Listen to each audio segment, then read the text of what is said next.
The morning after. Morning. Morning, Joe. Morning. Morning, Gina. Crazy. These hats that Joe's got. It's winter like, but you know, keeps the sun out your eyes. We are at Bingley Mega Chippy, famous on TikTok for people going Bingley Mega Chippy, Bingley Mega Chippy. That's all they know. That's it. So we were passing, so we called in.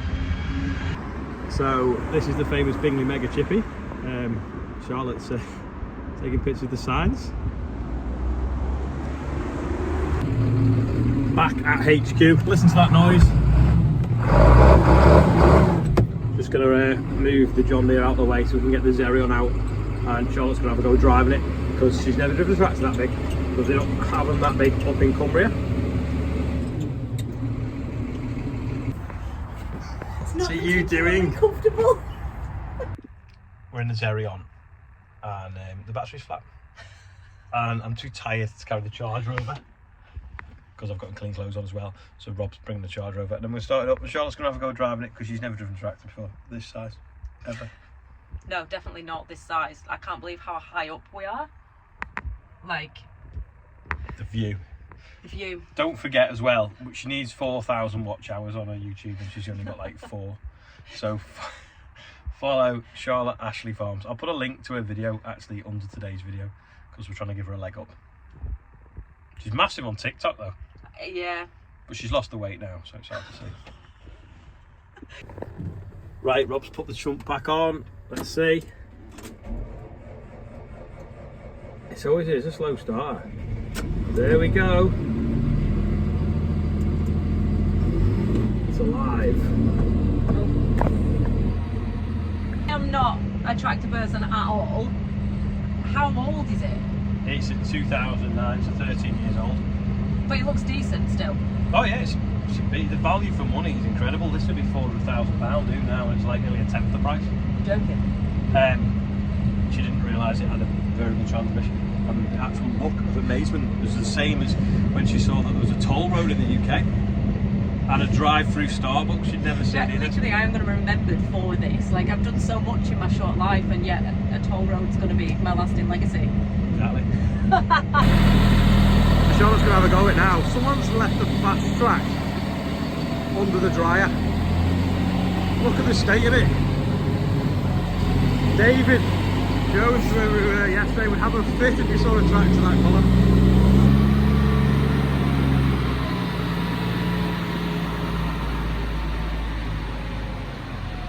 Shed update, we need to sort the roof out. Hopefully now we're getting up to date with the drilling. We will start to finish the shed off, but we've just been too busy with harvest and drilling. Rob sorted the chipper, some sort of electrical issue. Had to reset it with James's computer.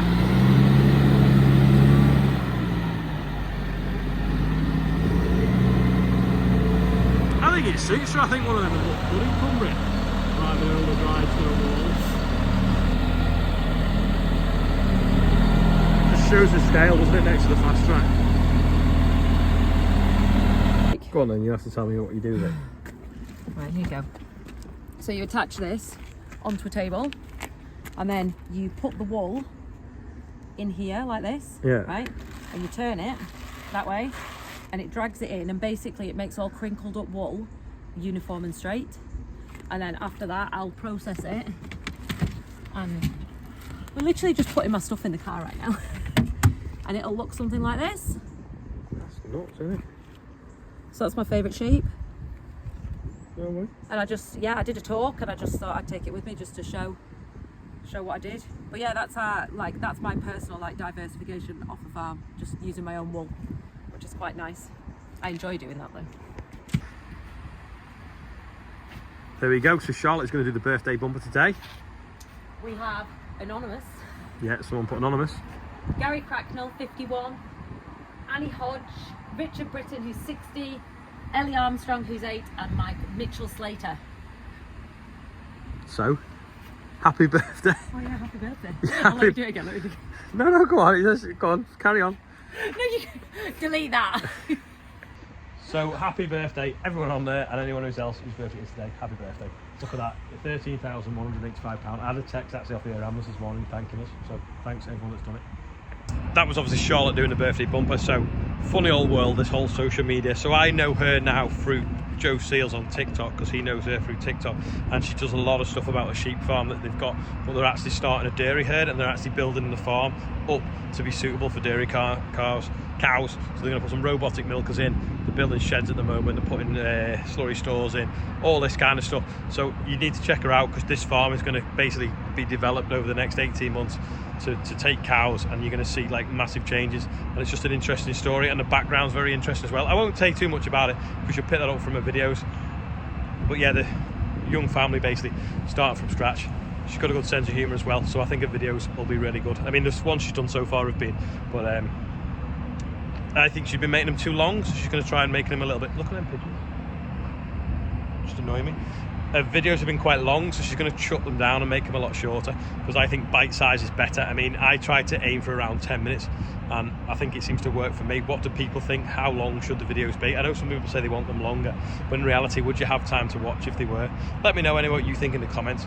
But we had a really good day at AHDB anyway last night, trying to sort of like raise the profile on it and show that it's not just for old people. AHDB it stands for Agricultural Horticultural Development Board, and they've got loads of online resources of how to do things. I mean, Charlotte was even saying then that they've got stuff how to trim cows' feet, how to do this. You know, they've got loads of good advice on growing cereals, market advice, anything you can think of really. It's just there to push the industry forwards, but if we don't use it, it's useless. It's just a waste of taxpayers' money. Well, not taxpayers' money, our money, because we all pay into it. If you sell a cow, they take a premium off it. If you sell some grain, they take a couple of pence a tonne, and it pays for it to be there. But unless we use it, there's no value for money there. So it's really important that we do try and use the resources for AHDB. So while I've been away, Rob has been a legend and been brushing up and tidying up in the boiler room, so it now looks quite spick and span.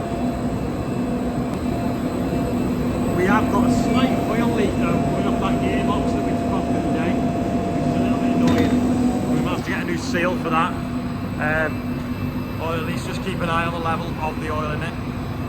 These are the motorhomes on the way back to Preston Motorhomes. We've, if you want one, there's 3 there in stock, absolutely immaculate. Yeah, so who we bought them off give us a good price on all 3 of them. No hassle of trying to sell them all privately, and there's a few people interested in the whole business, but the offer that they were making, it just made sense, because they sold them in the first place, so they know the spec, they know the model, so that's, you know, they've still got their badges on them. So yeah, end of an era for them, but didn't really make any money out of them, didn't really lose any money, just provided a wage. But Peter's busy again nowadays, so it just makes sense to get rid of them. There we go, end of an era.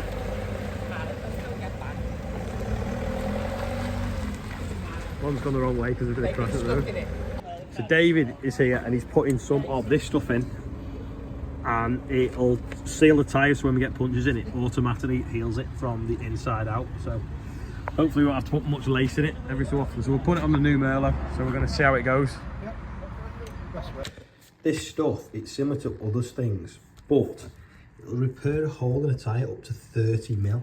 That's like massive.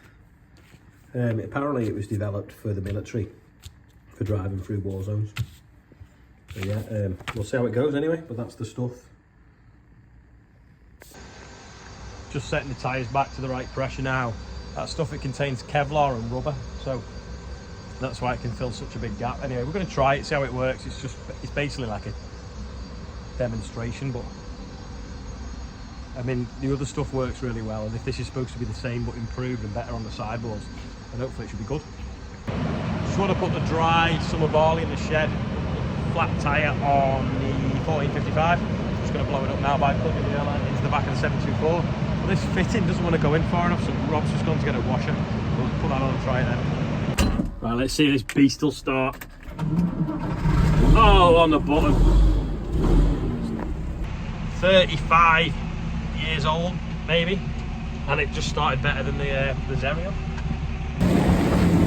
So we cut it, we've dried it. The bushel weight I think is 67, 68, which is amazing. It only needs to be 63.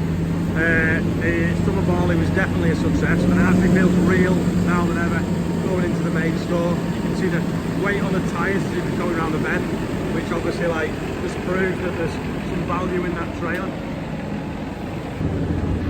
There you go, you can see the weight on the tyres, like I say. Actual, feel that, listen, sorry.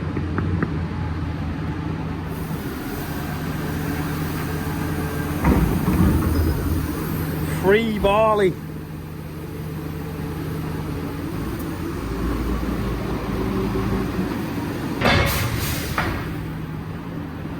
Oh, just check the back.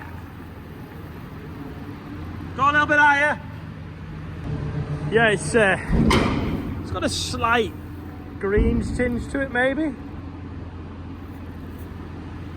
I'm happy with that though. That's just one load out of 2. Makes you wonder whether it's worth though trying to get hold of some of the sort of faster growing varieties. That was just a standard variety. I think it was Laureate. If you got hold of some of the the Canadian ones that like really boot on, would that be a better double crop maybe? Or should we have put sunflowers? I don't know. Does anyone have any better ideas of what we could grow after the first cut of winter barley next year? Saves cleaning the bay out and scooping it all up again. Just putting the rest now into the bucket on the Merlot. Tip it in the trailer and take the rest of it round. I'm just going to tuck this up for the night. It's going dark now as you see the sunset hiding behind me. Anyway, as you know, I like doing a bit for charity and different things. Well, one of Charlotte's friends, dads, he didn't have a lot of money, lived on a canal boat, we'd be doing it up. Anyway, kids messing around, set it on fire and burnt it out, and this is what's left of it, with everything he owned on it. Anyway, she set up a crowdfunding page to try and, he's had to pay to get it out of the canal, because obviously they had to just swell holes to sink it. So it's horrific what's happened. So if you got any spare money and you want to help this guy out, there's a link below this video of how you can do it. It's just horrendous that some people just think it's funny to set fire to things and then do so much damage and just basically he's lost everything. It's terrible. Anyway, that's about it for today. Sorry I sound like a bit of tin rattling, but it's just it really annoyed me and I felt like we needed to do something. So thanks for watching anyway. I will see you tomorrow when I'll be back on the farm all day. We'll be driving up and down looking at Bingley, Mega Chippy and things like that. Anyway, oh yeah, sorry, there's a link as well below to Charlotte's YouTube channel. We're trying to get her watch hours up for her as well. I'll see you later.